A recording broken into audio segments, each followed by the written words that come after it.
Netflix series Atypical was released on Friday to mixed reviews, some praising it for its portrayal of autism, while others calling it a major disappointment.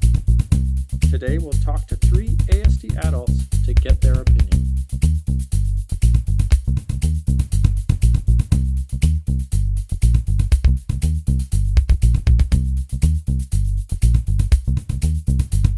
Julia thinks that I should put myself out there and find someone to have sex with.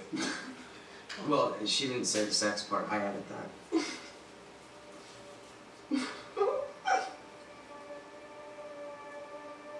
Okay guys, so we've just watched the first episode of Atypical, Antarctica, the new Netflix series. There's the first episode named Antarctica.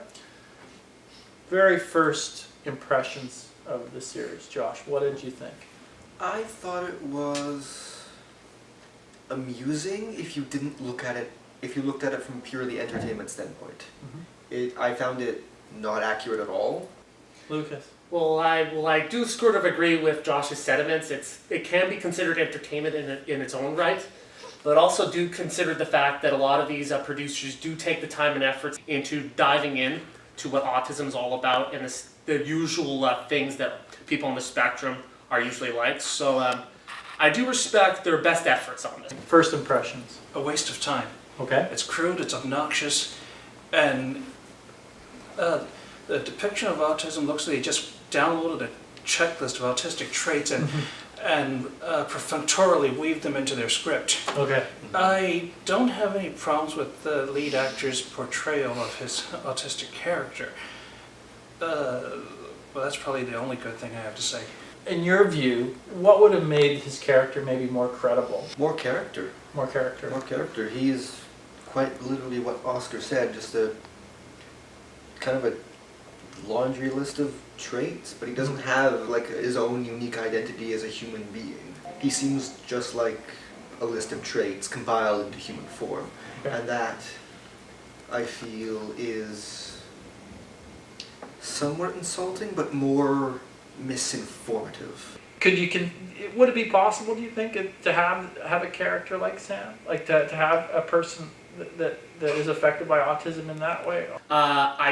We do see a lot of people from the very high functioning to basically people who are nonverbal. But the fact is, like you were saying, when you met one person with autism, you met one person with autism because the range is so wide. So really, from my personal experience, it could be anyone at this point, because I don't know anyone who has a similar traits to what Sam does. So realistically, there could be someone out there who's similar to Sam in our community, in our country, in our world, pretty much. But I mean, I don't know him, but someone does.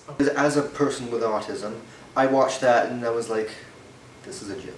Even when I was at my lowest functioning, before I got all the help I needed, I wasn't like that. Aside from the fact that it was every trait in a long list, was there anyone in there, any trait that you saw that you could relate to, or you thought, or maybe you couldn't relate to, that you thought was a good portrayal, Oscar? Though there were some things I felt I could relate to that felt familiar. Sam's preoccupation with his special interest in penguins and the Antarctic.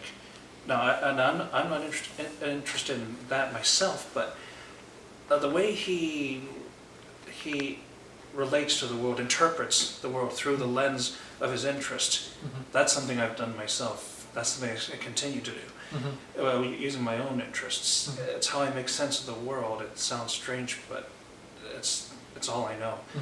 And that, at least, was, I felt, was a decent portrayal. Josh, in terms of that transition from high school into whatever happens next, did that sort of, being on that precipice, did you relate to any of that, sort of that thinking that transition? Yes, I had some anxiety because wasn't and still not entirely sure, even though I have a better grasp of it now, of what I want to do with my life. Yeah, back then I was just nervous about wanting to find a job that I enjoy and not being stuck in a dead-end career and doing something with my life that's fulfilling and meaningful.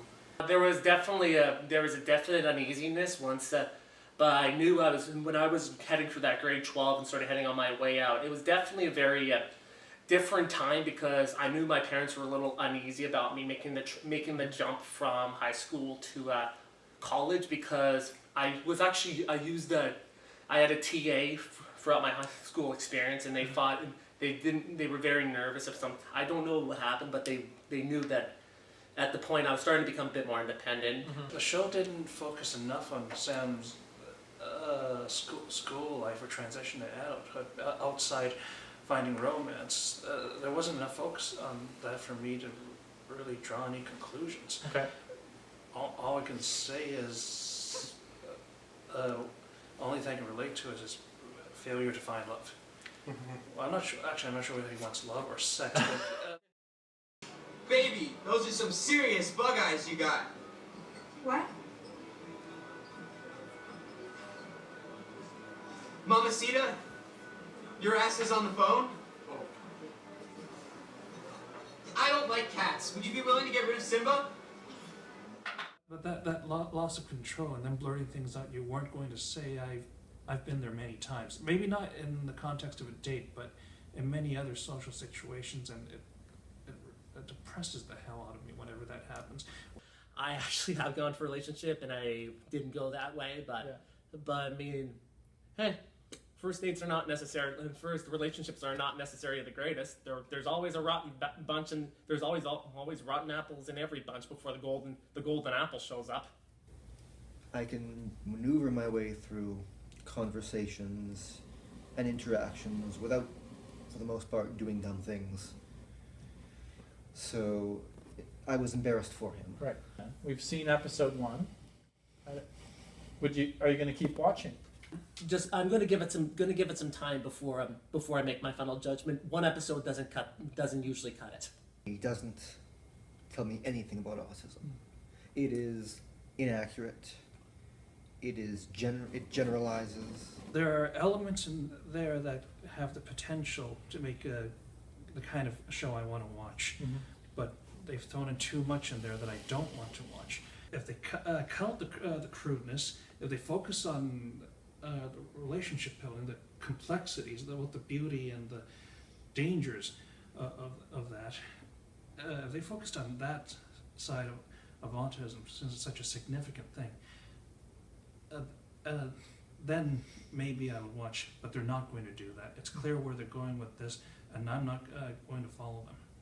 Well, thanks again, guys, for coming in and joining us for Spectrum Perspective here, giving your input and feedback on the first episode of Atypical. Thank you, guys. Thank you for having us.